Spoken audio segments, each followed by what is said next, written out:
40 calendar உலகத்தில் 40 ஆண்டு முறைகள் இருக்கின்றன.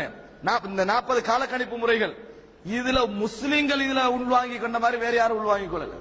முஸ்லிம்கள் உள்வாங்கி கொண்ட மாதிரி வேற யாரும் உள்வாங்கி கொள்ளல சகோதரர்களே. ஆக இத அவர்கள் ஏற்கனவே அவங்க கிரௌடா தான் இதை கொண்டாடுறாங்க. இதுல எங்கட கிரௌடும் போய் சேர்ந்தால் எப்படி இருக்கும்? அவங்களோட கொண்டாட்டத்தை வாழ்த்துற மாதிரி தானே. எங்கேயாவது ஒரு கிறிஸ்தவன் ஒரு முஸ்லிம் பெருநாளை கொண்டாடுறானா? ஒரு முஸ்லிம் பெருநாளுக்கு ஒரு ரத்திங்கா போடுறானா? உதாரணத்துக்கு பில மார்க்கத்துல அவன் எங்களோட சேர்ந்து சந்தோஷத்தை கொண்டாடுறானா? எங்களோட சேர்ந்து வாழ்த்து SMS அனுப்புறானா? இல்ல, முஸ்லிம்கள் தான் செய்யறாங்க. ஒரு பௌத்தன் ஒரு முஸ்லிமுடைய பெருநாளை கொண்டாடுவது இல்லை, அவனுக்கு அது தேவையும் இல்லை. ஒரு இந்து ஒரு முஸ்லிமுடைய பெருநாளை கொண்டாடுவது இல்லை. ஒரு யூதன் ஒரு முஸ்லிமுடைய பெருநாளை முஸ்லிம்கள் தான் கொண்டாடுறது. முஸ்லிம்கள் தான் இந்த மாதிரி நியூ இயர் அது இது வந்தா என்ன செய்யறது?